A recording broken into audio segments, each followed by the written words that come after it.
Hey guys, tonight we're diving into one of history's most delightfully bizarre fashion statements: ancient Koreans who wore spoons in their hats.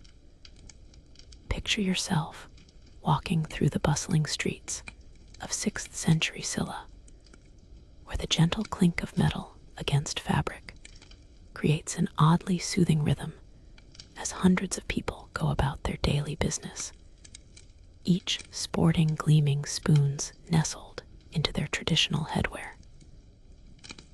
The morning sun catches these metallic accessories, creating tiny flashes of light that dance across your field of vision like fallen stars. You probably won't survive hearing about medieval Korean fashion without questioning everything you thought you knew about practical accessories. But here we are. So before you get comfortable, take a moment to like the video and subscribe, but only if you genuinely enjoy what I do here. Drop a comment letting me know where you're watching from and what time it is in your corner of the world. I love seeing our global community come together for these historical adventures. Now, dim the lights, maybe turn on a fan for that soft background hum, and let's ease into tonight's journey together. You find yourself in the Korea of 57 BCE to 668 CE, during the Three Kingdoms period, where Goguryeo, Beach, and Silla compete not just for territory, but for the most innovative ways to display social status. The spoon and hat tradition, known as Sujyeogwan in ancient Korean, emerges from a fascinating blend of practicality and spirituality that would make modern minimalists weep with envy. These weren't just random utensils shoved into headgear. They were carefully crafted symbols that communicated everything from your family lineage to your spiritual beliefs to your dinner plans. The earliest archaeological evidence suggests that nobles in the Silla Kingdom began incorporating small silver spoons into their elaborate court caps around 400 CE. These spoons, barely larger than modern teaspoons, were forged from precious metals and often decorated with intricate engravings depicting dragons, phoenixes, or geometric patterns that supposedly channeled positive energy. Historians still argue whether the practice originated from Chinese court influence or developed independently as a uniquely Korean innovation, though the Korean spoons show distinct design elements not found in contemporary Chinese artifacts. You discover that the positioning of the spoon within the hat followed strict protocols. Too far forward suggested arrogance, too far back implied submission, and the perfect placement required years of practice to master. Wealthy families employed specialized spoon adjusters, servants whose sole job was ensuring their master's hat spoon maintained the precise angle that communicated respect without subservience. The absurdity of having a dedicated employee for spoon management might seem ridiculous until you consider that these tiny metal implements could determine whether diplomatic negotiations succeeded or failed. The spiritual significance runs deeper than mere status display. Ancient Korean shamans believed that metal objects, particularly those used for nourishment, created protective barriers against malevolent spirits. By wearing a spoon, the tool that brings sustenance to the body, directly against the head, practitioners believed they were shielding their thoughts and dreams from supernatural interference. Some shamanistic texts describe elaborate purification rituals where new spoons were blessed by monks before being permitted into someone's hat, a process that could take weeks and cost more than most people's annual income. The Three Kingdoms period also saw the development of regional variations in spoon-wearing customs. Northern Goguryeo preferred larger, more practical spoons that could actually be used for eating, while Southern Scylla favored delicate, ornamental pieces that would shatter if used for their intended culinary purpose. Beach, positioned between the two, developed a compromise approach featuring medium-sized spoons with detachable handles, allowing wearers to quickly convert their fashion accessory into a functional eating utensil during unexpected meal opportunities. Because apparently, even in ancient Korea, being prepared for impromptu snacking was a mark of sophistication. The materials used revealed intricate social hierarchies that modern sociologists still study. Gold spoons indicated royal blood, silver suggested noble lineage, bronze marked successful merchants, iron showed skilled artisans, and wooden spoons identified farmers prosperous enough to afford decorative headwear. The poor, of course, wore no spoons at all, making them instantly recognizable and socially invisible, a harsh reminder that even the most whimsical historical traditions often masked brutal class divisions. You step deeper into the ornate halls of the Beech Royal Palace, where the hat spoon tradition reaches heights of complexity that would make modern etiquette experts throw their hands up in defeat. The royal court of Beech, flourishing between 18 BCE and 660 CE, developed the most sophisticated spoon-wearing protocols in Korean history, creating a silent language of metalware that communicated everything from military alliances to marriage proposals. The gentle rustle of silk robes mingles with the soft chiming of dozens of precisely positioned spoons as courtiers navigate the intricate dance of royal ceremony. Within these gilded walls, you witness ceremonies where the wrong spoon angle could spark international incidents. The Beech Court maintained detailed records, written on silk scrolls, documenting every permutation of spoon placement and its corresponding meaning. A spoon tilted 3 degrees to the left, while bowing indicated respectful disagreement with royal policy, while the same angle to the right suggested treasonous thoughts, though historians still argue whether these distinctions were actually enforced or simply existed as elaborate court theater designed to keep nobles too paranoid to plot genuine rebellion. The royal family's hat spoons represented the pinnacle of metalworking artistry. King Maryeong's ceremonial spoon, discovered in his tomb in 1971, features microscopic engravings that tell the complete creation myth of Korea across a surface smaller than your thumbnail. The craftsmanship required magnifying lenses that wouldn't be invented in Europe for another 1,000 years, suggesting either remarkable Korean innovation or the involvement of supernatural beings, a theory some fringe historians still quietly support, though they rarely get invited to academic conferences.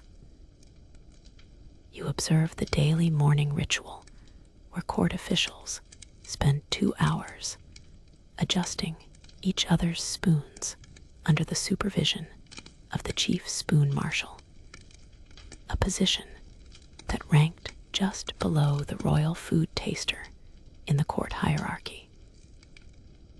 This elaborate preparation involved measuring spoon angles with specially crafted protractors, testing the resonance of spoon-to-hat contact with tiny hammers, and ensuring that each official's spoon harmonized with their neighbors to create pleasant musical chords when the court moved in unison. The resulting symphony of synchronized spoon chiming during formal processions was said to be audible from miles away, serving as both pageantry and early warning system for approaching armies. The mystery deepens when you examine the court's forbidden spoon techniques, secret spoon positions reserved for the most sensitive diplomatic communications. These techniques were taught only to select court members who underwent years of training in spoon-based cryptography. Archaeological evidence suggests that entire treaties were negotiated through subtle spoon adjustments during formal banquets, with foreign diplomats desperately trying to decode whether a particular spoon wobble meant "we accept your terms" or "prepare for war." Modern code breakers have attempted to crack these spoon signals, but remain baffled by the complexity of a system that used eating utensils as encryption devices. The court also developed seasonal spoon rotations that aligned with astronomical events. During solar eclipses, all court spoons were temporarily removed and replaced with obsidian replicas to avoid spiritual contamination from the cosmic disturbance. The spring equinox required gold-plated spoons positioned to catch the first rays of dawn, while winter solstice ceremonies featured spoons carved from meteoric iron that supposedly fell from heaven, specifically for Korean royal use.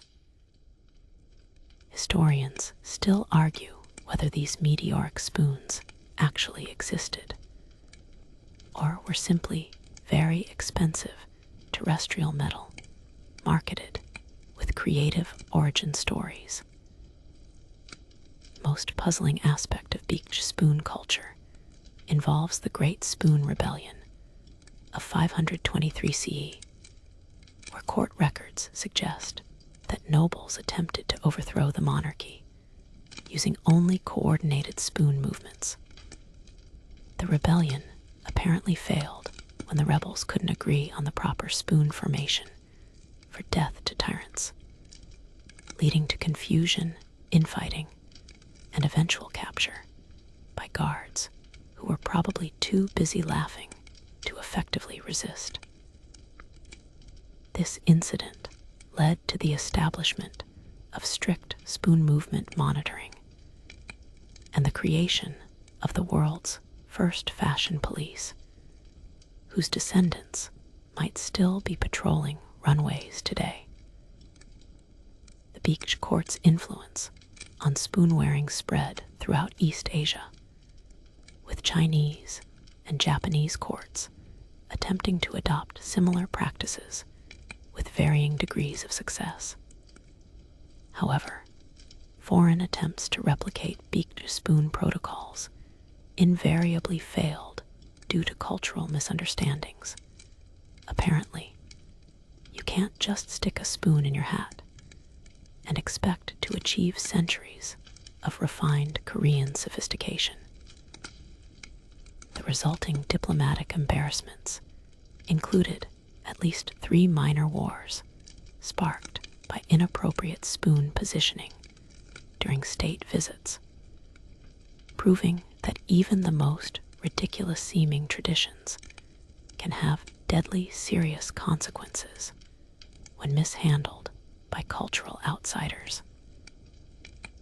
You delve into the mystical realm where ancient Korean shamanism transforms simple eating utensils into powerful spiritual tools, where the boundary between the practical and the supernatural dissolves like morning mist over the Han River.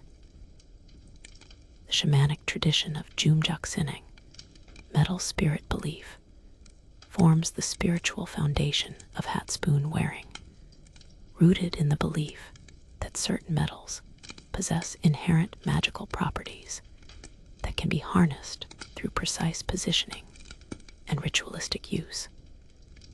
You find yourself surrounded by the soft glow of candlelight as shamans in flowing white robes perform intricate ceremonies, their hat spoons catching the flickering flames and casting dancing shadows that seem to move with otherworldly purpose. The shamanic worldview teaches that metals are living entities with distinct personalities and preferences. Silver spoons, according to ancient texts, are naturally protective and gentle, making them ideal for children and scholars who need mental clarity without aggressive energy. Gold spoons channel solar power and masculine yang energy, suitable for warriors and leaders who require strength and authority. Iron spoons ground chaotic spiritual energy and provide stability, perfect for farmers and craftsmen who work with their hands. Copper spoons enhance communication and artistic inspiration, favored by poets and musicians. Historians still argue whether these metal personality theories influenced early Korean metallurgy or simply provided convenient explanations for why different social classes wore different materials. You witness nighttime ceremonies where shamans perform spoon consecration rituals that transform ordinary utensils into sacred objects. The process begins at midnight during the new moon, when spiritual barriers are thinnest and metal spirits most receptive to human contact. Shamans heat the spoons over fires fueled by specific woods: oak for strength, pine for purification, bamboo for flexibility, while chanting invocations that supposedly convince the metal spirit to inhabit the utensil permanently.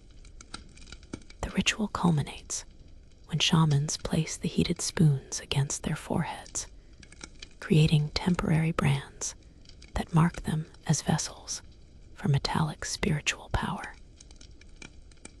Modern practitioners still perform simplified versions of these ceremonies, though they wisely use less scalding temperatures. The shamanic theory of cranial energy channels provides the spiritual justification for head-mounted spoon placement. Ancient Korean texts describe 7 energy pathways that flow through the skull, each responsible for different aspects of consciousness, memory, intuition, courage, compassion, wisdom, creativity, and spiritual connection. By positioning a consecrated spoon at precise points along these channels, practitioners believed they could enhance specific mental abilities while blocking negative influences. The most skilled shamans could supposedly diagnose spiritual problems simply by observing someone's spoon placement, leading to the development of spoon reading.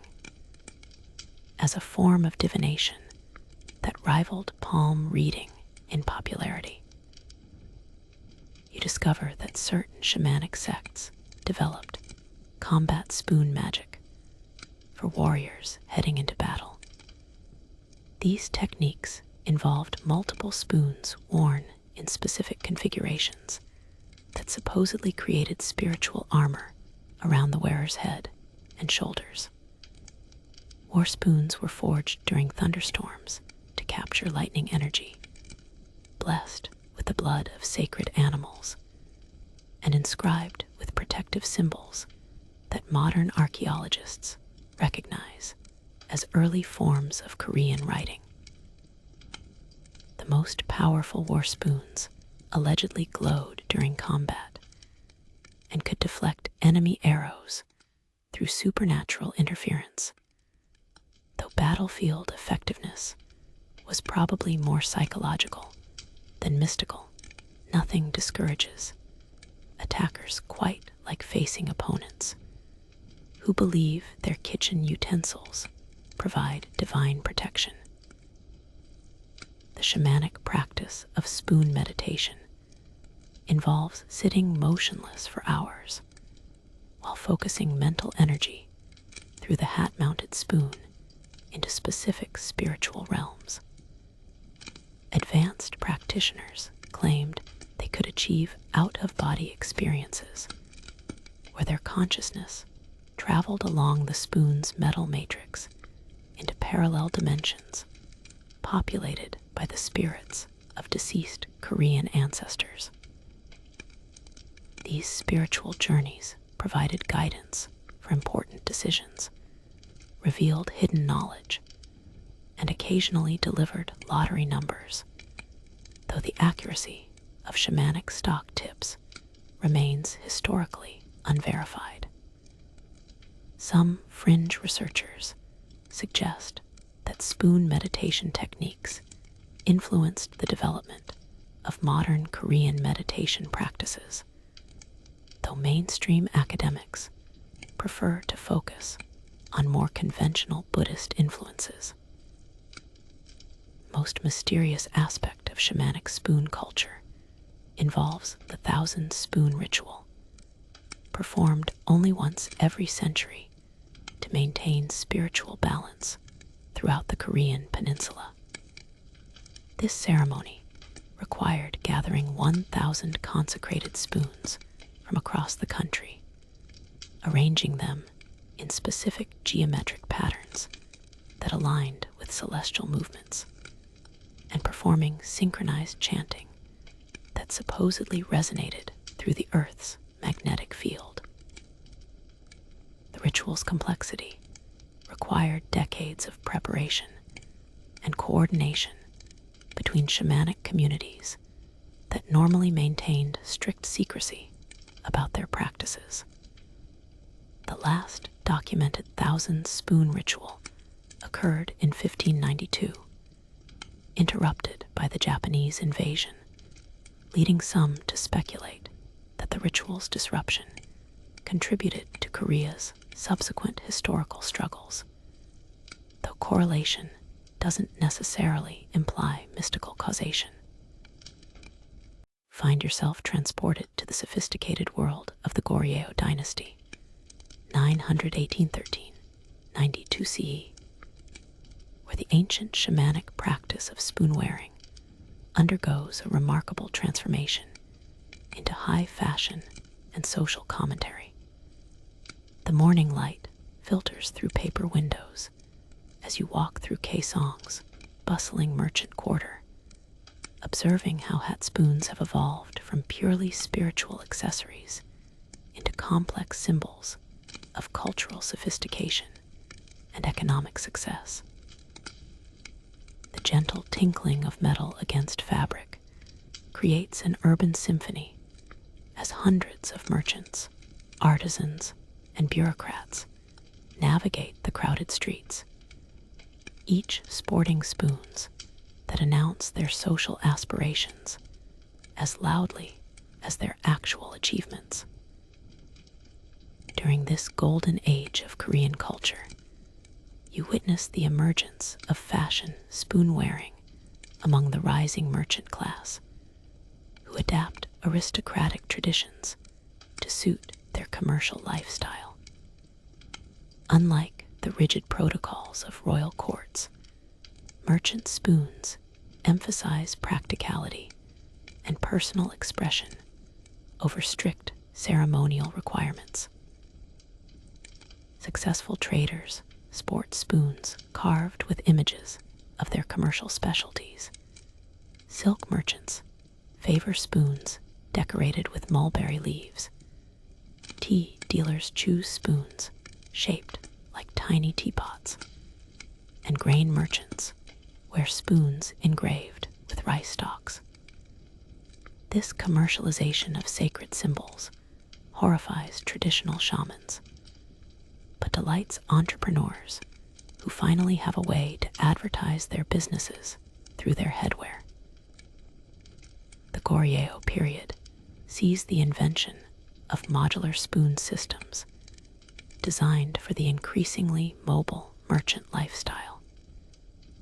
These ingenious devices feature spoons with interchangeable handles, decorative bowls, and attachment mechanisms that allow wearers to quickly modify their hat spoons for different social situations. A merchant could start the day with a conservative bronze spoon for morning prayers, swap to a decorative silver spoon for afternoon business meetings, and finish with an elaborate gold-plated spoon for evening entertainment. The resulting spoon wardrobe becomes a mark of sophistication among the upwardly mobile, leading to the establishment of specialized spoon rental shops for those who can't afford to own multiple sets. You observe the development of regional spoon-wearing guilds that establish quality standards and prevent inferior utensils from flooding the market. The Kaesong Spoonmakers Guild maintains strict apprenticeship programs lasting 7 years, during which aspiring craftsmen learn not only metalworking techniques, but also the cultural history and spiritual significance of their products.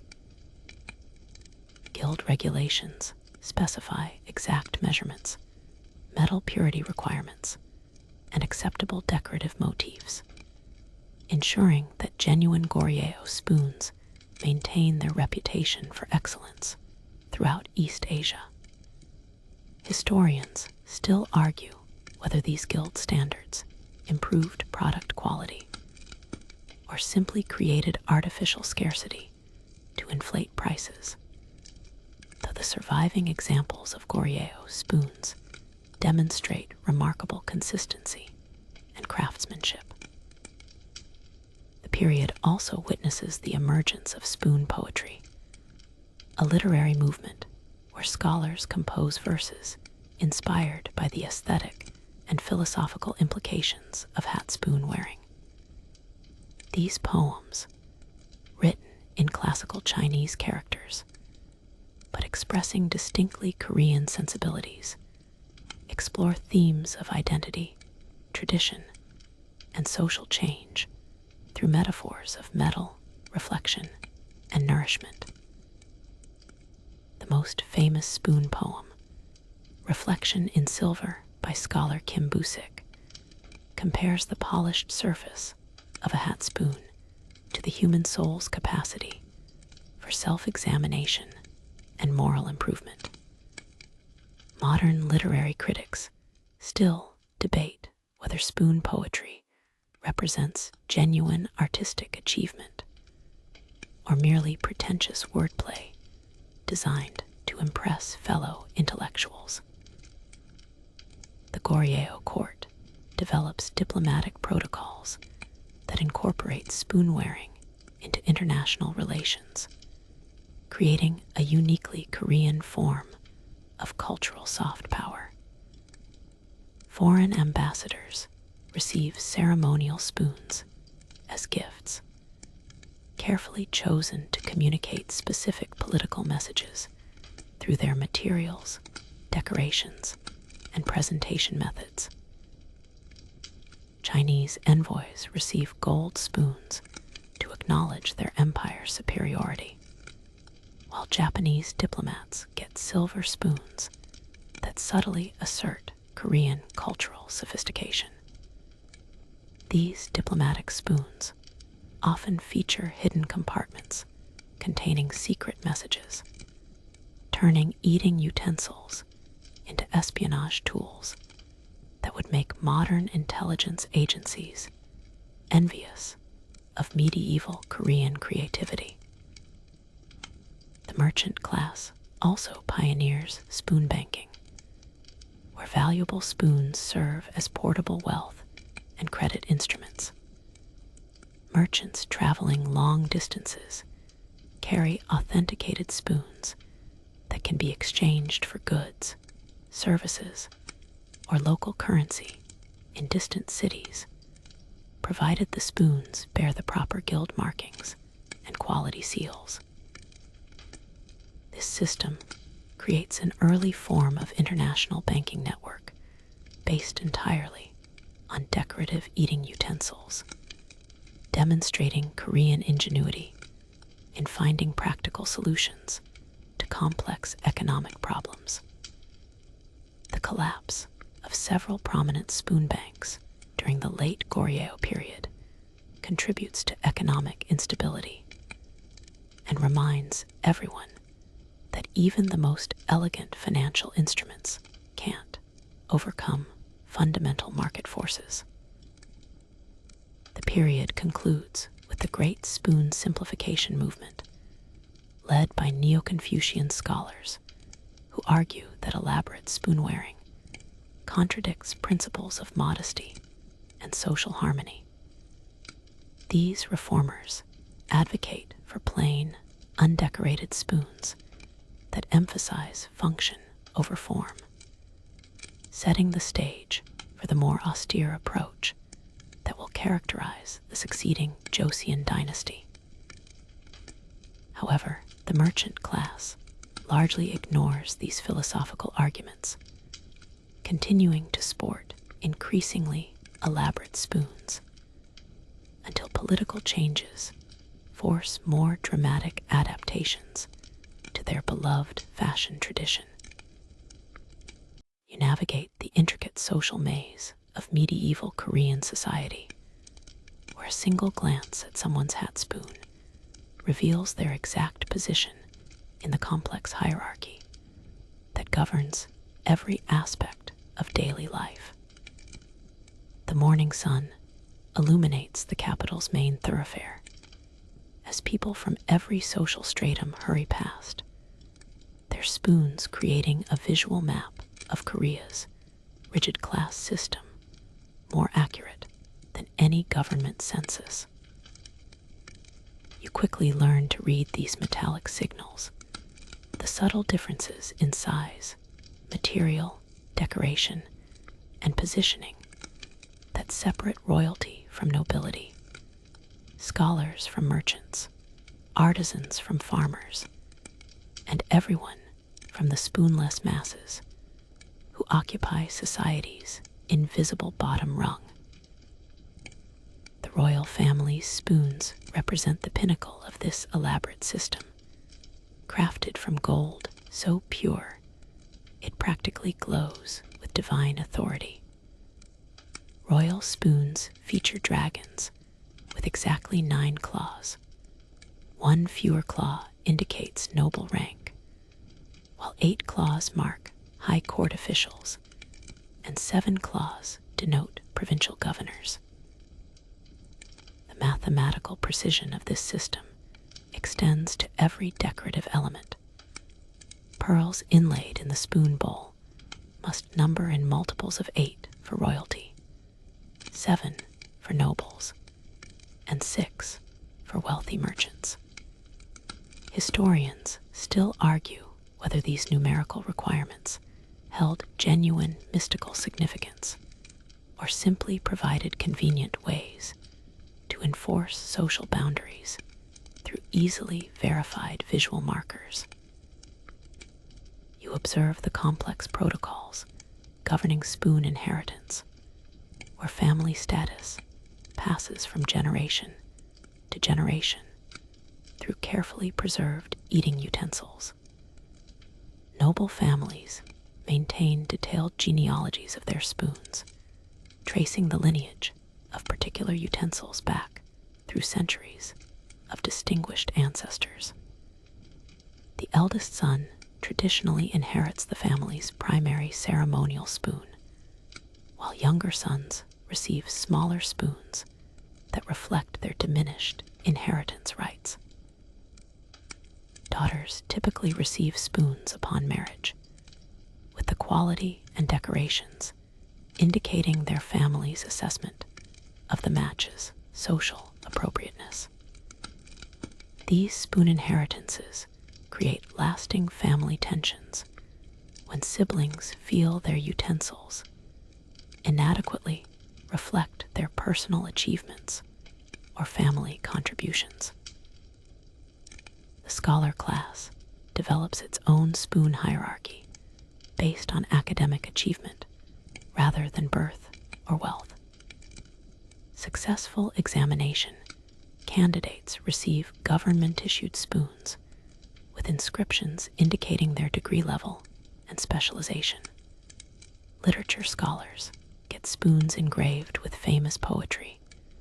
History specialists sport spoons decorated with important dates. And philosophy students carry spoons inscribed with moral maxims. The most accomplished scholars earn the right to wear multiple spoons simultaneously, creating elaborate hat-based displays of intellectual achievement that rival military medal collections in their complexity. This academic spoon system provides social mobility for talented individuals from humble backgrounds, though the rigorous study required to earn prestigious spoons effectively limits opportunities to those wealthy enough to afford years of education. You discover that artisan guilds establish their own internal spoon rankings that communicate professional expertise and workshop hierarchy. Master craftsmen wear spoons decorated with symbols of their trades. Blacksmiths sport tiny hammer engravings. Carpenters feature miniature saw motifs. And potters display ceramic inlaid spoon bowls.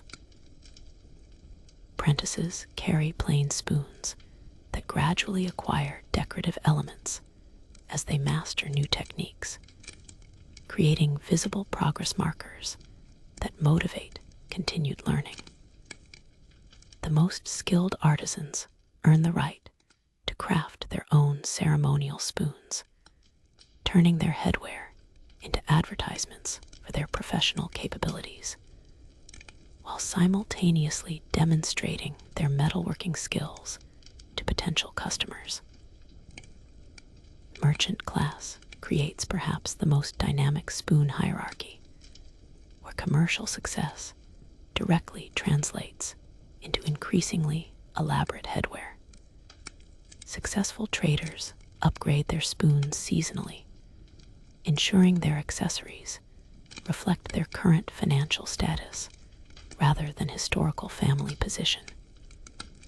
This merit-based system horrifies traditional aristocrats, but appeals to entrepreneurs who prefer social mobility based on achievement rather than bloodline. Merchant spoons often feature practical elements alongside decorative ones, tiny compartments for carrying valuable spices, miniature scales for weighing precious metals, or hidden blades for self-defense during dangerous trading journeys. These functional additions mark merchants as practical people who value utility alongside status display. The spoon hierarchy extends to religious communities, where Buddhist monks wear simple wooden spoons that emphasize spiritual rather than material values. while Confucian scholars sport understated metal spoons that demonstrate refined taste without ostentatious display. Shamans continue wearing traditional consecrated spoons that prioritize spiritual power over social signaling, creating parallel ranking systems that occasionally conflict with secular social hierarchies. These religious exceptions to standard spoon protocols provide alternative paths to social respect for individuals who choose spiritual achievement over material success. The system's most tragic aspect involves the spoonless masses, farmers, laborers, and servants who cannot afford even the simplest decorative utensils.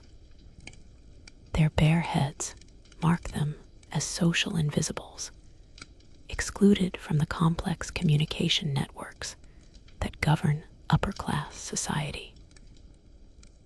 This visual poverty creates psychological barriers that reinforce economic inequality, as spoonless individuals learn to avoid eye contact and public spaces where their low status becomes painfully obvious. Some historians argue that the spoon hierarchy system strengthened Korean social cohesion by clearly defining everyone's role, while others contend that it created unnecessary suffering and limited social progress by discouraging merit-based advancement. You step into the surprisingly pragmatic world where Korean hat spoons serve dozens of practical functions that modern Swiss Army knives would envy, transforming what appears to be mere fashion accessories into indispensable multi-tools for daily survival. The morning mist clings to mountain paths as you follow a traveling merchant who demonstrates how his seemingly decorative spoon doubles as a compass, its polished surface reflecting sunlight to signal distant trading partners, while its magnetized metal points toward magnetic north with surprising accuracy. The gentle scraping sound of metal against various surfaces becomes a constant soundtrack as you witness the ingenious ways Koreans have adapted their head-mounted utensils to meet practical needs that modern convenience culture has forgotten. The most obvious practical application involves emergency dining situations where proper hat spoons can be quickly detached and employed for their original culinary purpose.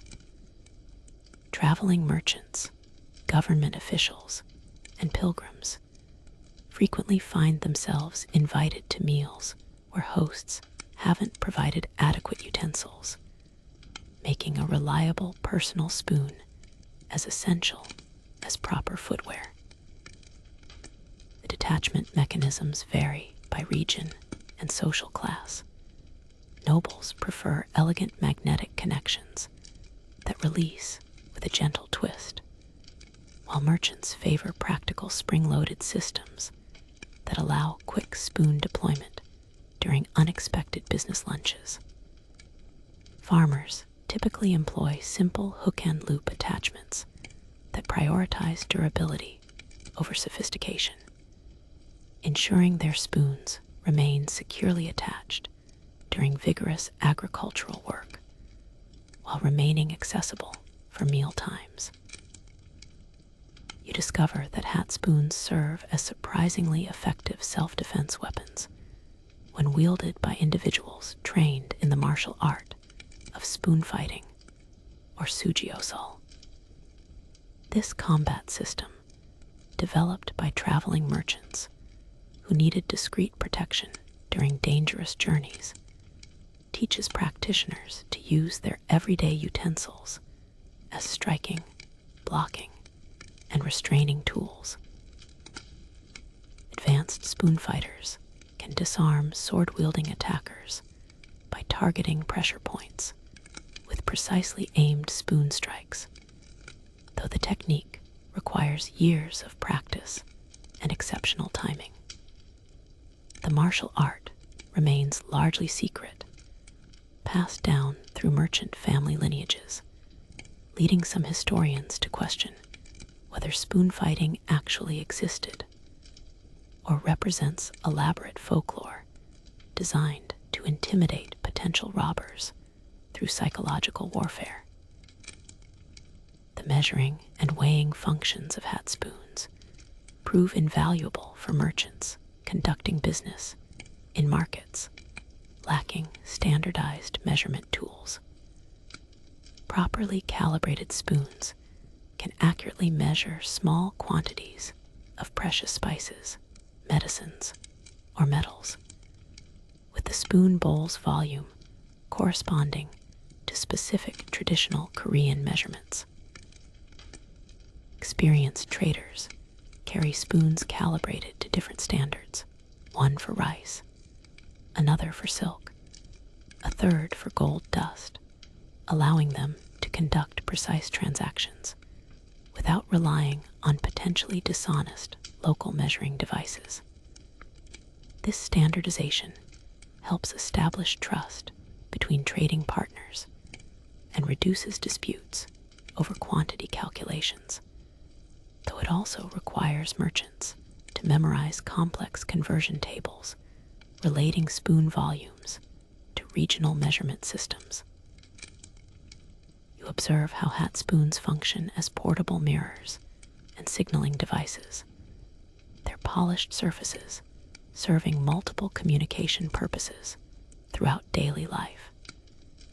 Scholars use spoon reflections to check their appearance before important meetings, ensuring their clothing and facial expressions project appropriate dignity. Military scouts employ spoon flashing to send coded messages across long distances, with different reflection patterns indicating enemy movements, weather changes, or supply needs. Young people develop elaborate spoon flashing courtship rituals, using reflected sunlight to communicate romantic interest across crowded marketplaces without alerting disapproving parents to their flirtations.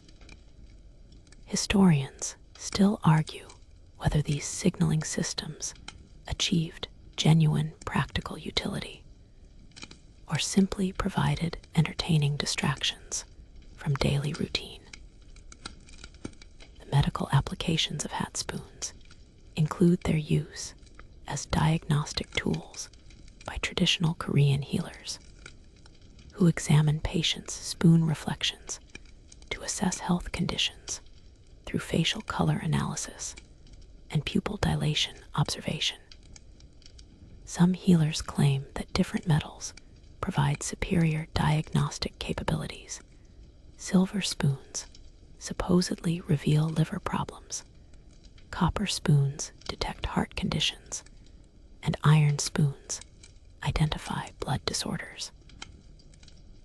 While modern medicine questions these diagnostic methods, the psychological benefits of having a trusted healer peer intently at your reflection through a sacred spoon probably provided genuine therapeutic value for anxious patients seeking medical reassurance.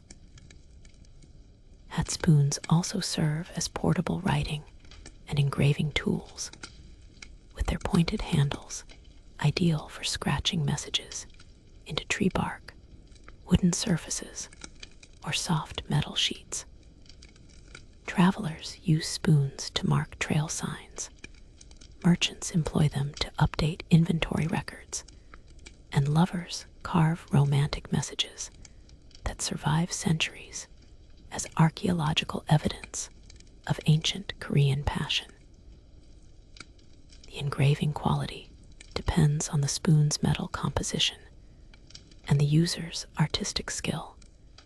with some spoon-carved inscriptions achieving remarkable detail and durability.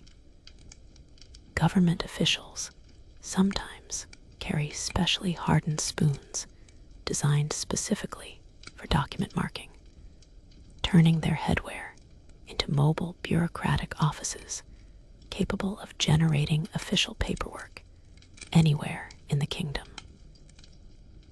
The fire-starting capabilities of hat spoons prove essential for travelers and military personnel, as the curved metal surfaces can focus sunlight to ignite tinder or concentrate reflected light to start cooking fires without requiring separate fire-starting equipment.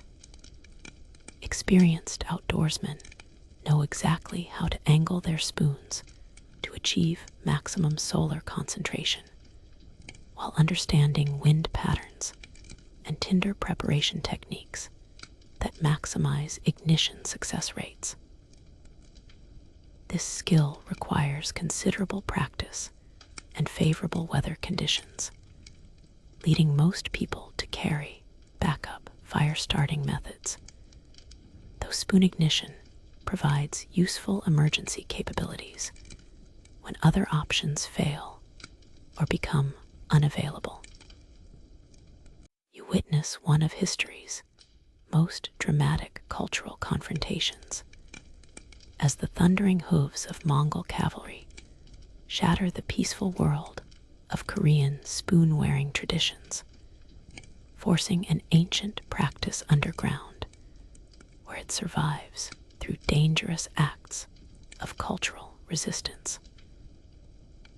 The year 1231 brings unprecedented chaos as you watch Goryeo citizens frantically burying their precious hat spoons in hidden caches, knowing that these seemingly innocent eating utensils have become symbols of Korean identity that the Mongol occupiers view as threats to their imperial authority. The acrid smoke of burning cities mingles with the desperate whispers of families deciding whether to risk their lives protecting decorative spoons that represent centuries of cultural evolution and spiritual significance. The Mongol military commanders, displaying the cultural sensitivity typical of nomadic conquerors, immediately identify Korean hat spoons as potential weapons and communication devices that could facilitate organized resistance. General Sardak issues the infamous Spoon Prohibition Edict in 1232, declaring that any Korean caught wearing metal objects in their headwear faces immediate execution, while possession of more than 3 spoons results in enslavement and deportation to distant Mongol territories. This brutal policy forces Korean spoonwearers to choose between maintaining their cultural identity and preserving their lives, creating impossible decisions that tear families apart and drive centuries-old traditions into dangerous secrecy. You observe the emergence of the underground spoon resistance movement, where brave Koreans develop ingenious methods for preserving their beloved tradition despite constant surveillance and deadly consequences. Resistance members create phantom spoons carved from wood and painted to resemble metal, allowing them to maintain the visual appearance of proper spoon wearing while avoiding the death penalty for metal possession. Others develop stealth spoons made from ceramic or bone that provide the psychological comfort of traditional headwear without triggering Mongol detection methods designed to identify metallic objects. These substitute spoons lack the spiritual power and social significance of authentic metal versions, but they help maintain cultural continuity during the darkest period of Korean history. The resistance movement establishes secret spoon preservation networks that rival modern underground railroads in their complexity and courage. Trusted families across Korea hide authentic spoons in elaborate buried caches, maintaining detailed maps and coded records that identify hiding locations for future recovery. These spoon keepers risk torture and death to preserve cultural artifacts that occupying forces consider worthless eating utensils, demonstrating remarkable devotion to traditions that modern people might dismiss as silly fashion statements. The network includes Buddhist monks who hide spoons in temple foundations, merchants who smuggle spoons in trading caravans, and scholars who encode spoon hiding locations in seemingly innocent poetry and literature. You discover that some Korean nobles attempt to collaborate with Mongol authorities by abandoning spoon wearing and encouraging others to embrace occupier-approved cultural practices. These spoon traders face social ostracism from fellow Koreans while failing to gain genuine acceptance from Mongol rulers who view all Koreans as conquered subjects regardless of their collaboration level. The cultural betrayal creates lasting divisions within Korean society as families split between those who prioritize survival and those who choose cultural preservation despite mortal danger. Historians still argue whether these collaborators helped preserve Korean lives or damaged cultural integrity, though few modern Koreans view spoon abandonment as justifiable regardless of circumstances. The Mongol occupation period sees the development of coded spoon language systems that allow resistance members to communicate secretly about traditional practices and spiritual beliefs. Simple hand gestures mimicking spoon-holding positions convey complex messages about hidden spoon locations, religious ceremonies, and resistance activities, while innocent conversations about cooking and eating contain multiple layers of meaning that only initiated individuals can decode. These communication systems become so sophisticated that Mongol intelligence officers eventually learn to recognize spoon code, leading to increased surveillance and brutal crackdowns that force ever more elaborate secrecy measures. Some regions develop ceremonial spoon substitution, practices where resistance members perform traditional rituals using imaginary spoons, maintaining the spiritual and social aspects of spoon wearing through elaborate pantomime that provides cultural continuity without requiring actual utensils. These ghost ceremonies help preserve detailed knowledge of proper spoon protocols, seasonal celebrations, and religious observances that might otherwise disappear during the occupation period. Participants risk severe punishment if discovered, as Mongol authorities recognize that even imaginary cultural practices can maintain dangerous Korean identity and solidarity among the conquered population. The invasion period also witnesses heroic acts of individual resistance, such as the legendary scholar Kim Yun-hoo, who reportedly wore his family's ancestral spoon to his own execution, preferring death to cultural surrender. These martyrs inspire continuing resistance and become powerful symbols of Korean cultural integrity, though their sacrifice often brings deadly retaliation against entire communities suspected of harboring similar defiance. The psychological impact of these examples maintains resistance morale while demonstrating the terrible costs of opposing Mongol cultural suppression policies.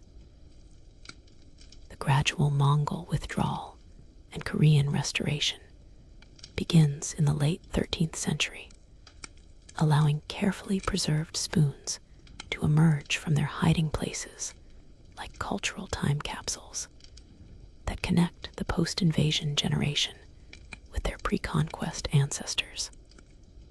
However, decades of suppression have damaged the continuity of spoon-wearing knowledge, requiring extensive efforts to reconstruct forgotten protocols and restore broken traditions. The revival process creates new tensions between purist approaches that attempt to recreate pre-invasion practices exactly and adaptive approaches that modify traditions to reflect changed circumstances and hard-learned survival lessons. You find yourself in the transformed cultural landscape of the early Joseon dynasty, 1390–1897, where Neo-Confucian scholars reinvent the ancient practice of hat spoon wearing as a symbol of moral virtue and scholarly achievement, breathing new life into traditions that nearly perished during the Mongol occupation. The crisp morning air carries the sound of brushes on paper as you walk through the halls of Sunkyunkwan Academy, where future government officials practice the precise spoon positioning techniques that will mark them as cultivated gentlemen worthy of administrative positions. The gentle clicking of metal against scholarly caps creates a rhythm of intellectual authority as hundreds of students demonstrate their mastery of both classical learning and proper spoon etiquette. The Joseon revival transforms spoon wearing from a primarily aesthetic practice into a moral philosophy system that reflects the dynasty's emphasis on Confucian values and scholarly achievement. Neo-Confucian theorists argue that wearing a spoon, an instrument of nourishment, against the head symbolizes the scholar's commitment to feeding the mind with wisdom, while maintaining humble awareness of human dependence on basic sustenance. This philosophical approach appeals to intellectuals who seek deeper meaning in cultural practices, though it also creates new layers of complexity that make proper spoon wearing even more challenging for ordinary citizens trying to demonstrate social respectability. You observe the establishment of the Royal Spoon Academy, where court-appointed masters teach proper spoon protocols to government officials and wealthy merchants who need to navigate Joseon high society successfully. The curriculum includes lessons in spoon history, metallurgy, positioning geometry, and the subtle art of spoon diplomacy that allows skilled practitioners to communicate complex political messages through minute adjustments in their headwear. Students spend months learning to distinguish between the 47 officially recognized spoon positions, each with specific meanings that range from respectful attention to polite disagreement to profound philosophical contemplation.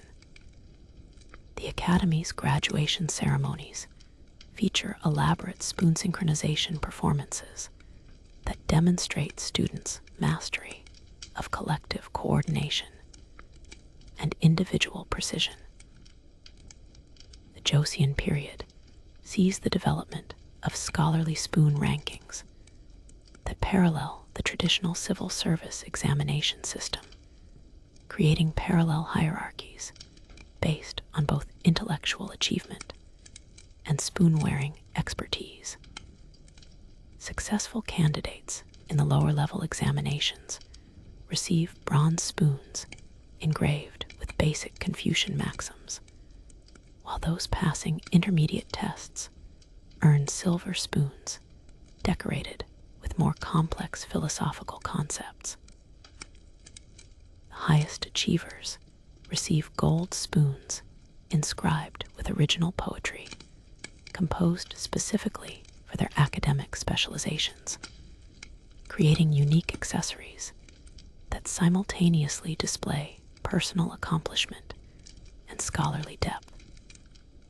Historians still argue whether this system motivated genuine learning or simply created additional barriers for talented individuals from families unable to afford proper spoon education. You witness the emergence of regional spoon-wearing schools that develop distinctive approaches to traditional protocols, each claiming superior authenticity and philosophical depth.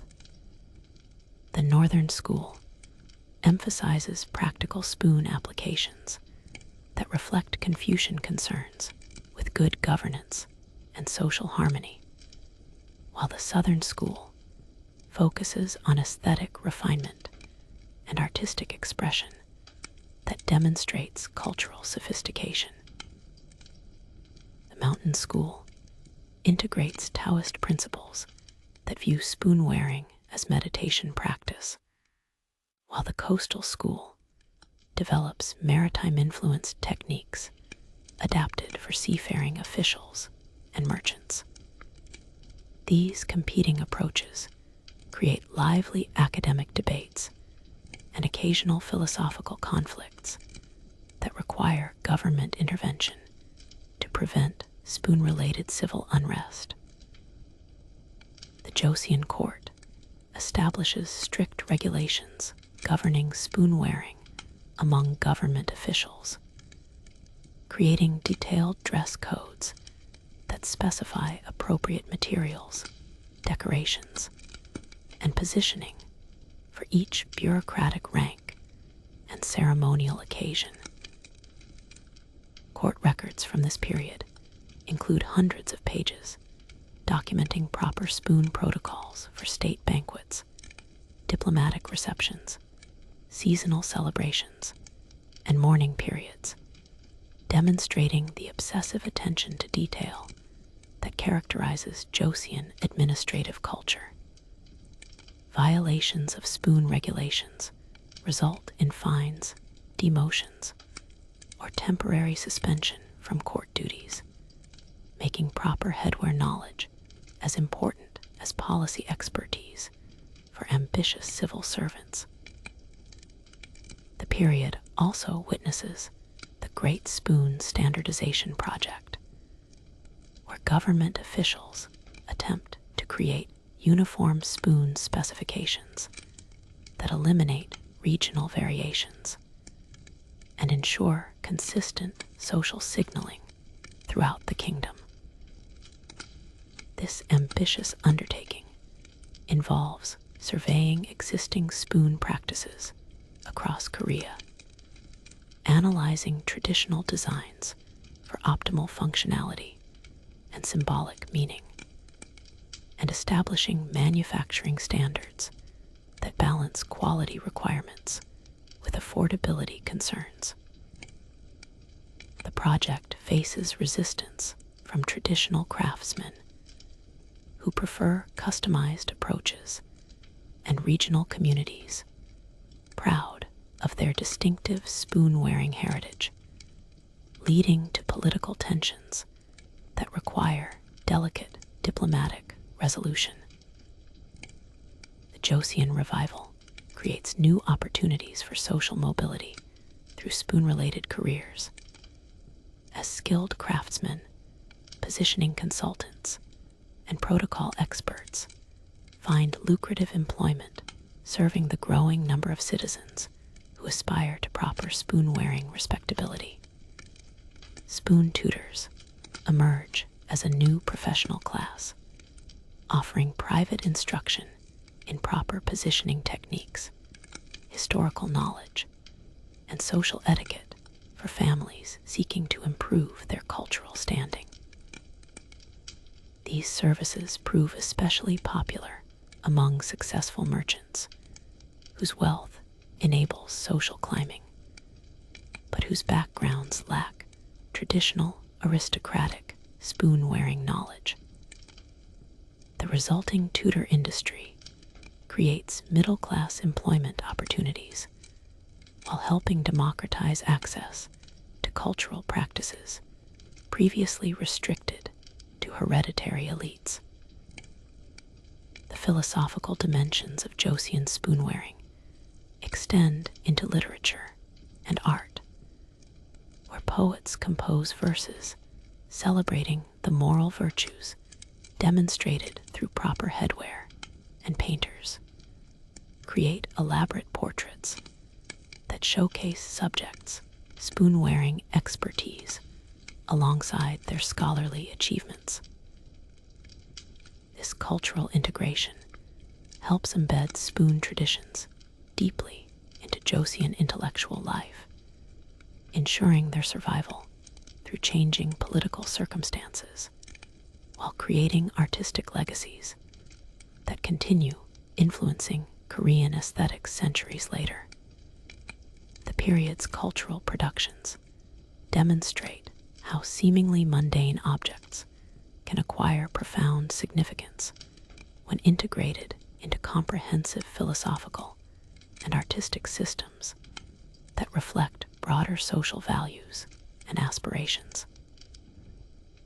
You embark on a fascinating journey across the Korean peninsula, discovering how geography, climate, and local culture create dramatically different approaches to hat spoon wearing that reflect the remarkable diversity hidden within Korea's seemingly unified traditions. The mountain mists of Gangwon province swirl around you as you observe highland farmers whose thick woolen caps support sturdy iron spoons designed to withstand harsh weather conditions, while the salt air of Jeolla province carries the gentle chiming of delicate silver spoons worn by coastal merchants who prefer elegance over durability. Each region's distinctive approach tells a story of adaptation, innovation, and local pride that transforms a single cultural practice into dozens of unique expressions of Korean creativity. In the rugged northern provinces along the Chinese border, you encounter the mountain spoon tradition that emphasizes practicality and survival over aesthetic refinement.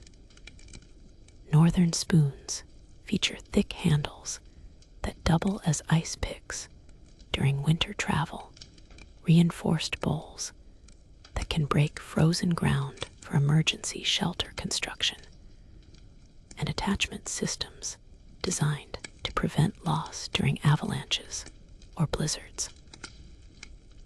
The local saying, "A mountain man's spoon saves his life 3 times before breakfast," reflects the region's harsh environment and practical mindset. Though Southern Koreans often mock Northern spoon-wearing as crude and unsophisticated, these mountain spoons typically use local iron, ore that creates distinctive dark coloring and exceptional durability, making them prized by collectors despite their utilitarian appearance. The eastern coastal regions develop maritime-influenced spoon traditions that reflect centuries of fishing and ocean trading experience. Coastal spoons feature waterproof attachments that prevent loss during sea voyages, corrosion-resistant alloys that withstand salt spray, and curved designs that provide superior wind resistance during storms. Local fishermen believe that properly positioned spoons can predict weather changes by detecting subtle atmospheric pressure variations, leading to the development of weather reading techniques that supposedly improve fishing success rates. These marine spoons often incorporate pearl inlays and coral decorations that demonstrate the region's prosperity from sea trade, though inland Koreans sometimes view these embellishments as ostentatious displays of coastal wealth. You discover that the central agricultural provinces create farming spoons, specifically adapted for rural life and seasonal agricultural cycles. These practical implements feature detachable components that convert into measuring tools for seeds and grain, sharpened edges suitable for minor agricultural tasks, and seasonal decoration changes that celebrate planting, growing, and harvest periods. Rural spoons emphasize community cooperation over individual status, with shared decorative elements that identify village membership and mutual assistance obligations. The famous harvest spoon ceremonies of Chungcheong province involve entire villages coordinating their spoon wearing to create massive geometric patterns visible from hilltops, demonstrating collective harmony and agricultural success through synchronized headwear displays. The southern provinces near modern-day Busan develop the most ornate and artistic spoon traditions, influenced by extensive trade contacts with Japan and Southeast Asia that introduce exotic materials and decorative techniques. Southern spoons feature intricate engravings inspired by Buddhist temple art, precious stone inlays imported from distant countries, and gold filigree work that rivals royal court craftsmanship. The warm climate allows for lighter materials and more delicate construction, leading to spoons so elaborate they function primarily as artistic statements rather than practical tools. This aesthetic emphasis creates the Southern School of spoon appreciation, where connoisseurs gather to examine and critique each other's headwear with the same intensity modern art critics apply to gallery exhibitions. The western border regions develop fortress spoons, designed for military personnel and border guards who face constant threats from foreign invasions and bandit attacks.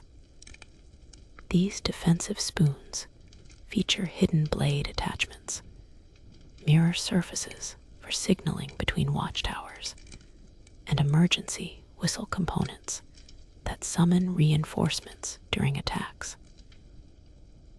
Military spoon protocols emphasize rapid deployment and battlefield functionality over ceremonial appearance, creating stark contrasts with civilian spoon-wearing traditions. The region's warrior spoon codes allow soldiers to communicate tactical information through spoon positioning, turning everyday headwear into military communication devices that enemy forces struggle to interpret or disrupt. You observe how religious communities across different regions adapt spoon wearing to reflect local spiritual practices and temple traditions. Buddhist temples in mountainous areas favor simple wooden spoons that emphasize spiritual poverty and harmony with nature, while temples near royal capitals sport elaborate metal spoons that demonstrate institutional wealth and political influence. Confucian academies in different provinces develop regional variations in scholarly spoon protocols, with northern schools emphasizing practical governance applications, while southern schools focus on aesthetic and philosophical refinements. These religious variations create parallel spoon traditions that sometimes conflict with secular practices, requiring careful navigation by individuals who participate in both spiritual and civic communities. Linguistic diversity across Korean regions influences spoon-wearing terminology and associated cultural practices, with local dialects developing hundreds of specialized terms for different spoon types, positioning techniques, and social protocols. Northern dialects emphasize practical terminology related to weather resistance and survival applications, while southern dialects include elaborate vocabulary for artistic appreciation and aesthetic criticism. These linguistic differences create communication challenges when people from different regions attempt to discuss spoon wearing, leading to the development of spoon translation services that help bridge regional cultural gaps during interregional marriages, business partnerships, and government appointments. Regional economic specializations also influence local spoon traditions, with mining regions developing metalworking techniques that create unique alloys and surface treatments. Agricultural areas emphasizing seasonal decoration cycles that reflect farming calendars, and trading centers incorporating foreign influences that demonstrate international connections. These economic factors create regional spoon signatures that experienced observers can use to identify someone's geographic origins simply by examining their headwear, turning spoons into portable regional identification systems that persist even when people relocate to different areas.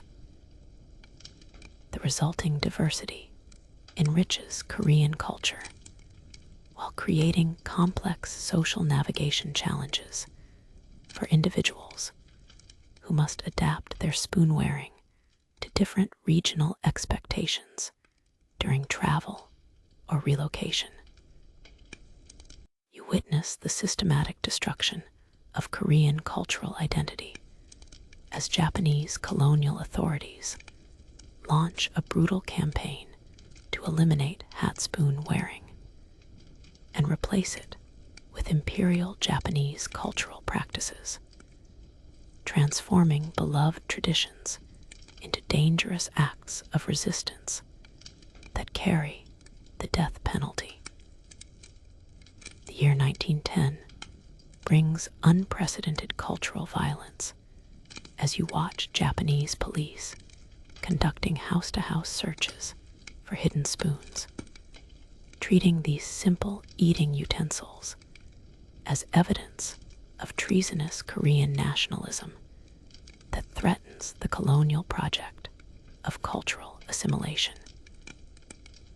The harsh clatter of confiscated spoons being dumped into military trucks creates a heartbreaking symphony of cultural destruction as centuries of family heritage disappears into Japanese smelting furnaces designed to erase Korean memory and identity. The Japanese colonial government implements the Cultural Purification Edict in 1912, declaring that Korean hat spoon wearing represents backward barbarism that must be eliminated to allow Korean people to achieve civilized Japanese standards of dress and behavior. This policy reflects the colonial authorities' understanding that cultural practices create emotional bonds and shared identity that complicate imperial control, making seemingly innocent traditions dangerous threats to Japanese hegemony. The edict offers Korean families a choice between voluntary spoon surrender with minimal punishment or forced confiscation with imprisonment, transportation to labor camps, and potential execution for persistent resistance to cultural assimilation requirements. You observe the emergence of underground spoon preservation societies that risk their lives to maintain Korean cultural continuity through secret ceremonies and hidden collections that preserve traditional knowledge for future liberation. These resistance networks develop elaborate security protocols that rival modern intelligence operations in their complexity and courage, using coded language, dead drops, and cell-based organization to prevent Japanese infiltration and protect member identities. The societies maintain detailed written records of spoon-wearing protocols, family traditions, and regional variations, creating cultural archives that will prove invaluable for post-liberation revival efforts, while requiring constant vigilance to prevent discovery by colonial police.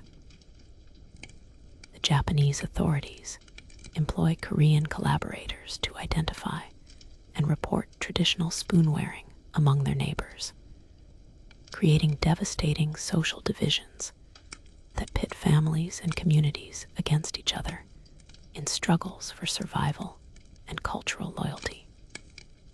These cultural informants receive rewards for successful denunciations while facing social ostracism from fellow Koreans who view them as traitors to their ancestral heritage. The collaboration system proves devastatingly effective at identifying hidden spoons and secret ceremonies, forcing resistance members to constantly question whether their most trusted associates might betray them to Japanese authorities. Historians still argue whether these collaborators helped preserve Korean lives by facilitating peaceful surrender of cultural practices, or damaged Korean society by enabling more effective cultural suppression. You discover that some Korean families attempt to preserve their spoon traditions by modifying them to appear Japanese compatible, creating hybrid practices that maintain essential cultural elements while avoiding colonial detection. These adaptations include wearing simplified spoons that resemble Japanese hair ornaments, developing new attachment methods that allow rapid spoon concealment during police inspections, and creating practice spoons made from temporary materials that can be quickly destroyed if discovered. However, these compromise approaches often fail to satisfy either Korean cultural purists, who view any modification as betrayal or Japanese authorities, who recognize subtle Korean elements despite superficial changes. The colonial period sees the forced establishment of Japanese cultural centers, where Korean children receive mandatory instruction in proper Japanese dress codes and behavior standards that explicitly prohibit any Korean cultural expressions, including spoon wearing. These indoctrination programs attempt to create a generation of Koreans who lack knowledge of traditional practices and feel shame about their cultural heritage, ensuring long-term colonial control through psychological manipulation rather than continuous physical suppression. Children caught discussing Korean spoon traditions face severe punishment, including beatings, food deprivation, and separation from their families, creating traumatic associations that discourage cultural curiosity and preservation efforts. The resistance movement develops ingenious methods for maintaining cultural knowledge without physical spoons, including memory ceremonies, where participants practice traditional spoon-wearing protocols using imaginary utensils while preserving detailed knowledge of proper techniques for future revival. These psychological preservation methods help maintain cultural continuity while reducing the risk of discovery, though they require extraordinary mental discipline and community coordination to ensure accurate transmission of complex traditional knowledge. Some resistance groups create elaborate mnemonic systems that encode spoon-wearing information in seemingly innocent songs, stories, and games that can be taught to children without arousing Japanese suspicion. The Japanese colonial authorities also attempt to co-opt Korean spoon traditions by claiming they represent primitive versions of superior Japanese cultural practices, rewriting Korean history to suggest that spoon-wearing originated from Japanese influence rather than indigenous Korean innovation. This cultural appropriation strategy seeks to eliminate Korean pride in their traditions while providing historical justification for Japanese cultural superiority claims. However, these revisionist efforts largely fail because Korean cultural memory proves stronger than Japanese propaganda, and most Koreans reject attempts to transform their beloved traditions into evidence of Japanese cultural dominance. The colonial suppression period creates lasting psychological trauma that affects Korean attitudes toward traditional culture for generations after liberation, as survivors associate cultural practices with danger, punishment, and loss, while struggling to rebuild traditions damaged by decades of suppression. Some Korean families permanently abandon spoon-wearing due to traumatic memories, while others become obsessively protective of traditional practices they view as precious survivors of cultural genocide.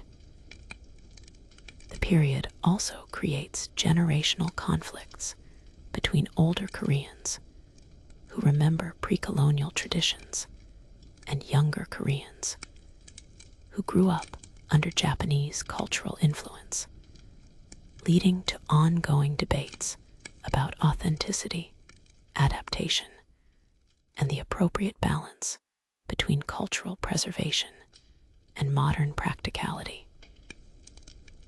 you find yourself in the exciting world of 21st century Korean archaeology, where cutting-edge technology reveals secrets about ancient spoon-wearing that previous generations of researchers never imagined, transforming our understanding of this remarkable cultural practice through discoveries that emerge from construction sites, temple renovations, and systematic excavations across the peninsula. The steady beeping of metal detectors mingles with the careful scraping of archaeological brushes as you watch researchers uncover elaborate spoon caches that survived centuries underground. Their preservation so remarkable that intricate engravings remain clearly visible and original colors still gleam through protective corrosion layers that acted like natural museum cases. The most spectacular discovery occurs in 2018 during subway construction in Seoul, when workers accidentally breach a sealed chamber containing over 3,000 perfectly preserved hat spoons from the Goryeo dynasty, each wrapped in silk and accompanied by detailed inventory scrolls that provide unprecedented insight into medieval Korean spoon-wearing practices. The chamber appears to be a spoon treasury, hidden during the Mongol invasions, containing not only individual family collections, but also rare ceremonial spoons used for state functions and diplomatic ceremonies. Carbon dating confirms the spoon's 13th century origins, while chemical analysis reveals sophisticated metallurgy techniques that surpass contemporary European standards, forcing historians to revise their assumptions about medieval Korean technological capabilities.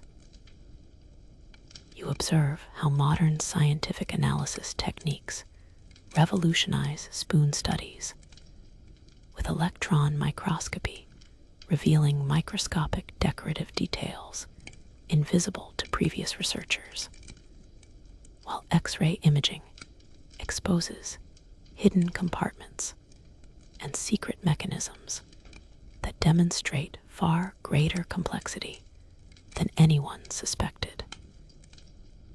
Spectroscopic analysis identifies exotic metal alloys that include materials from distant countries, proving extensive international trade networks that contradicted previous assumptions about Korea's historical isolation. DNA testing of organic materials found with the spoons provides information about their owners' diets, health conditions, and even genetic ancestry, creating detailed portraits of individual spoon wearers who lived centuries ago. The discovery of the Beach Spoon Workshop in 2020 provides the first complete archaeological evidence of ancient Korean spoon manufacturing processes, including intact furnaces, specialized tools, and partially completed spoons that reveal step-by-step production techniques. The workshop contains master craftsmen's training materials, including practice spoons with deliberate mistakes that demonstrate common errors and their corrections, suggesting sophisticated apprenticeship programs that maintained quality standards across generations. Chemical residue analysis indicates that craftsmen used secret tempering techniques involving rare plant extracts and animal products that created superior metal properties, explaining why ancient Korean spoons demonstrate exceptional durability compared to contemporary artifacts from other cultures. You discover that underwater archaeology off Korea's coast yields numerous shipwrecks containing preserved spoon collections that demonstrate the international trade in Korean headwear accessories, with Korean spoons found in Japanese, Chinese, and Southeast Asian archaeological contexts that prove their reputation extended far beyond the peninsula. These maritime discoveries include diplomatic gift sets, merchant trading inventories, and personal collections belonging to foreign visitors who acquired Korean spoons as prestigious souvenirs. The underwater preservation conditions maintain organic materials like silk wrapping and wooden storage boxes that rarely survive in terrestrial archaeological sites, providing complete pictures of how spoons were transported, stored, and presented in international contexts. Modern archaeological techniques also reveal the extent of Japanese colonial destruction, with excavations of former Korean residential areas uncovering mass graves of confiscated spoons that Japanese authorities attempted to hide after melting them down for military materials during World War II. These spoon graveyards contain partially melted fragments that researchers painstakingly reconstruct using computer modeling and 3D printing techniques, allowing virtual restoration of destroyed cultural artifacts that seemed permanently lost. The discoveries provide physical evidence of cultural genocide that supplements written records and survivor testimonies, helping Korean society process historical trauma while rebuilding cultural connections damaged by colonial suppression. The application of ground-penetrating radar and satellite imaging identifies thousands of potential spoon cache sites across Korea, many located in areas that traditional archaeological methods would never have investigated. These remote sensing techniques detect underground anomalies consistent with buried metal collections, leading to discoveries in mountainous regions, agricultural fields, and urban areas where Korean families hid their precious spoons during various historical crises. The technology enables systematic surveys of entire regions, creating comprehensive maps of cultural preservation, efforts that demonstrate the widespread determination to maintain Korean traditions despite political oppression and cultural suppression. You witness how digital archaeology techniques create virtual reconstructions of ancient spoon-wearing ceremonies and daily life practices, using data from multiple excavations to build comprehensive pictures of how these traditions functioned in their original contexts. Computer simulations model the acoustic properties of different spoon materials and positioning, testing historical claims about the musical qualities of synchronized spoon wearing during court ceremonies and religious festivals. Virtual reality applications allow modern visitors to experience historically accurate spoon-wearing scenarios, helping contemporary Koreans understand their cultural heritage while providing researchers with new methods for testing hypotheses about ancient practices.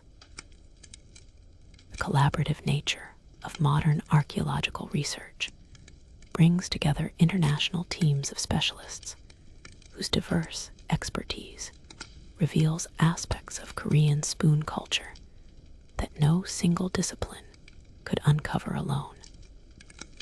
Metallurgists analyze ancient production techniques. Anthropologists interpret social meanings. Historians provide political context. And computer scientists develop digital preservation methods that ensure these discoveries remain accessible to future generations. This interdisciplinary approach demonstrates how seemingly simple cultural practices actually represent complex intersections of technology, art, religion, politics, and social organization that require multiple perspectives to understand fully. The most significant impact of these archaeological discoveries involves their influence on contemporary Korean cultural identity. As physical evidence of ancient traditions, helps modern Koreans reconnect with cultural practices that colonial suppression and rapid modernization had marginalized or forgotten. Museum exhibitions featuring recently discovered spoons attract millions of visitors who experience profound emotional connections to their ancestral heritage, while artisans study ancient techniques to create modern interpretations that bridge historical traditions with contemporary aesthetics. These discoveries prove that Korean culture possesses remarkable depth and sophistication that deserve recognition and preservation for future generations to study and appreciate.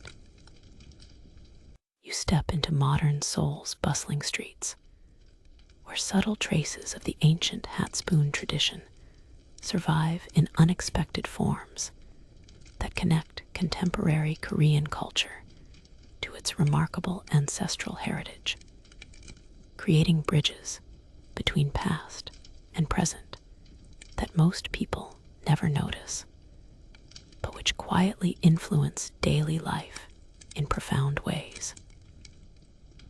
The morning sunlight glints off the metal accessories, adorning K-pop idols' elaborate stage costumes, their designers unconsciously echoing the aesthetic principles that once governed Korean spoon-wearing, while the gentle clink of silverware in traditional restaurants carries echoes of centuries-old ceremonial sounds that once marked social gatherings and spiritual observances across the peninsula.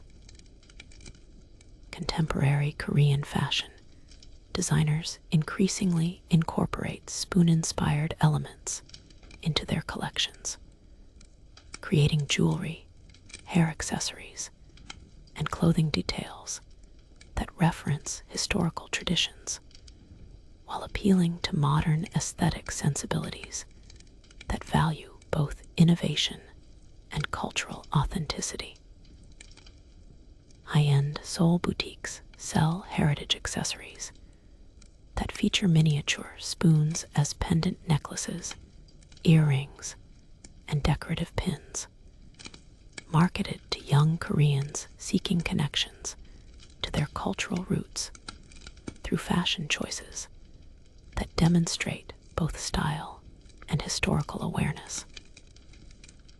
These modern interpretations transform ancient practical objects into contemporary art pieces that carry cultural meaning while serving purely aesthetic functions. Though some traditionalists argue that commercialization trivializes sacred traditions by reducing them to mere fashion statements, you observe how modern Korean spiritual practices retain elements of ancient spoon-related beliefs, with contemporary shamans and Buddhist practitioners incorporating metal objects into healing ceremonies and meditation techniques that echo historical traditions surrounding sacred spoon-wearing.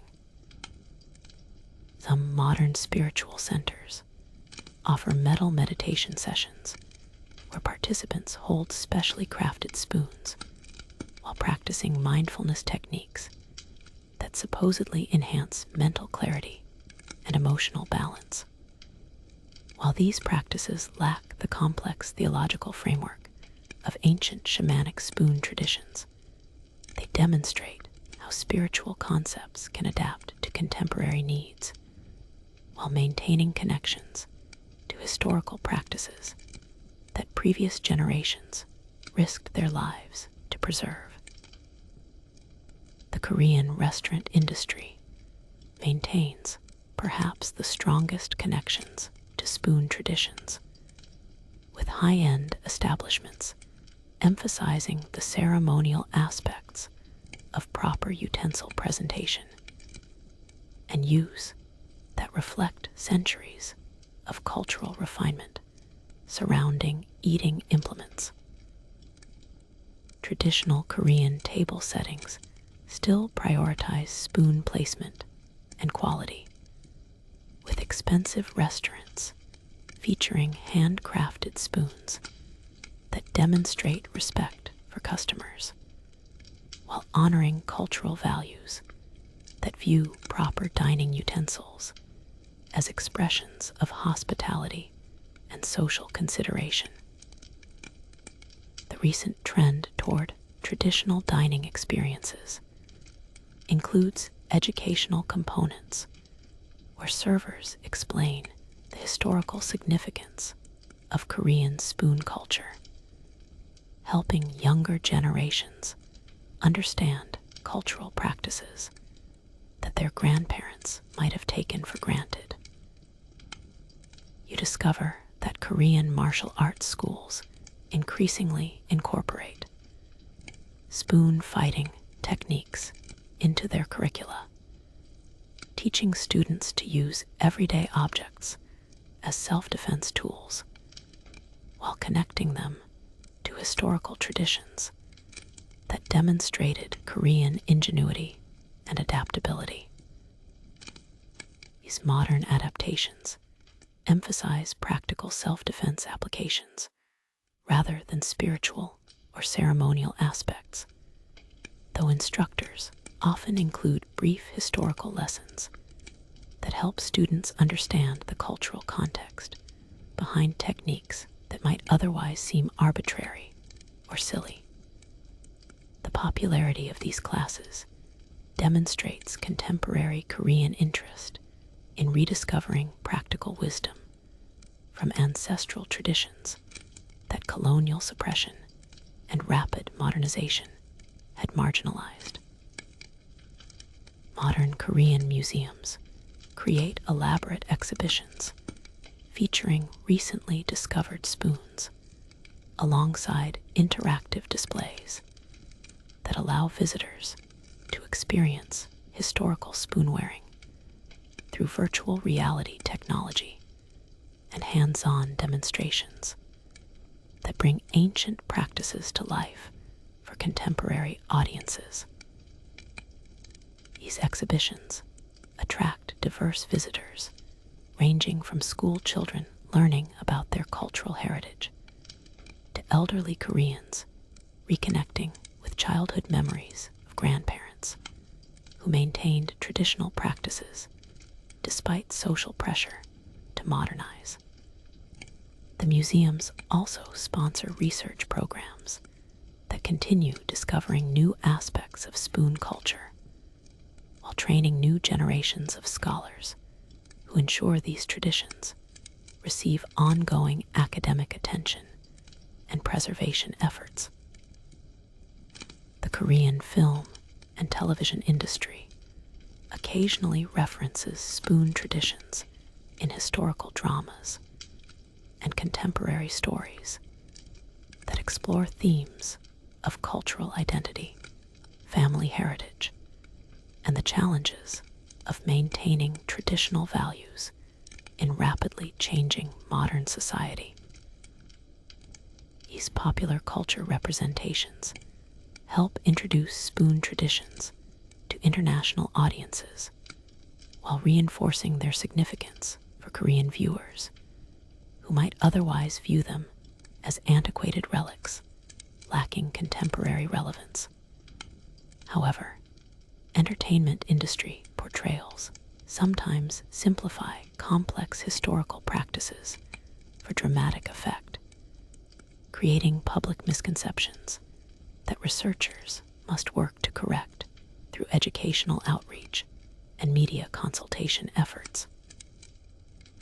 You observe how Korean immigrant communities worldwide maintain modified versions of spoon traditions that help preserve cultural identity while adapting to new social environments that lack historical context for these practices. Korean American families sometimes incorporate decorative spoons into special occasion table settings, wedding ceremonies, and cultural festivals that celebrate Korean heritage while building bridges between traditional culture and contemporary multicultural identities.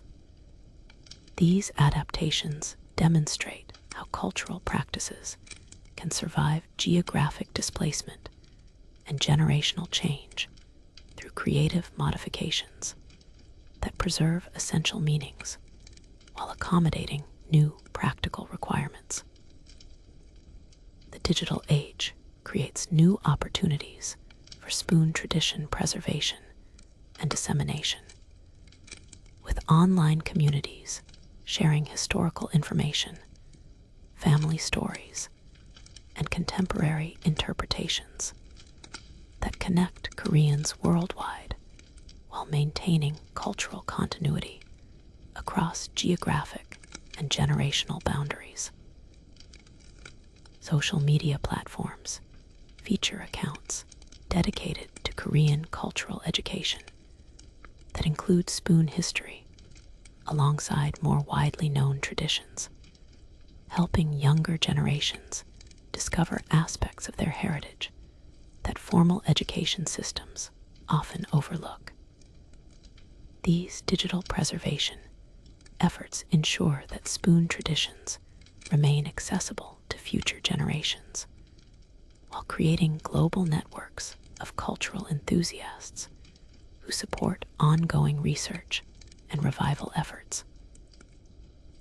Historians still argue whether contemporary Korean culture would benefit from more systematic efforts to revive traditional spoon-wearing practices, or whether current subtle influences represent appropriate adaptations that honor historical traditions without forcing artificial resurrections of practices that served different social needs in different historical contexts. Some cultural advocates promote active revival efforts that would restore spoon-wearing to Korean ceremonial occasions and special events, while others prefer organic cultural evolution that allows traditional elements to influence contemporary practices without requiring explicit recreation of historical protocols. As evening settles over the Korean peninsula, you reflect on how the gentle persistence of cultural memory creates invisible threads connecting contemporary Koreans to centuries of ancestors who wore spoons in their hats with pride, dignity, and deep spiritual conviction. The tradition's survival through invasions, occupations, and modernization demonstrates remarkable cultural resilience that offers hope for preserving other endangered traditions while adapting them to serve contemporary needs and values. Modern Korea's relationship with its spoon-wearing heritage reflects broader questions about cultural identity in globalized societies that must balance historical preservation with contemporary adaptation, maintaining connections to ancestral wisdom while embracing innovations that serve modern life requirements. The subtle presence of spoon-inspired elements in contemporary Korean culture suggests that some traditions survive not through exact replication, but through creative transformation that honors essential meanings while expressing them through new forms appropriate to changed circumstances. The soft whisper of evening breezes carries traces of ancient ceremonies across Seoul's modern skyline, where glass towers reflect the same stars that once illuminated traditional Korean villages, where families gathered to adjust each other's spoons before bedtime, creating connections between past and present that transcend the artificial boundaries between historical and contemporary experience. These invisible cultural threads continue weaving patterns of meaning that help contemporary Koreans understand their place in the long story of human creativity, adaptation, and the remarkable ability to find profound significance in the simplest objects and practices. Tonight, as you settle into peaceful sleep, remember that cultural traditions live not only in museums and history books, but in the quiet moments when people connect with ancestral wisdom through contemporary expressions that honor the past while embracing the future, creating continuity that transcends individual lifetimes and connects us all to the remarkable human capacity for creativity, meaning-making, and the preservation of beauty across centuries of change and challenge. Close your eyes now and let the gentle rhythm of your breathing carry you into dreams where the soft chiming of ancient Korean spoons creates lullabies that connect your rest to centuries of peaceful nights when families across the peninsula found comfort in traditions that celebrated both practical wisdom and spiritual beauty, reminding us all that the most meaningful aspects of human culture often hide in plain sight, waiting for curious minds to discover the remarkable stories that everyday objects can tell about the enduring power of human creativity and cultural resilience.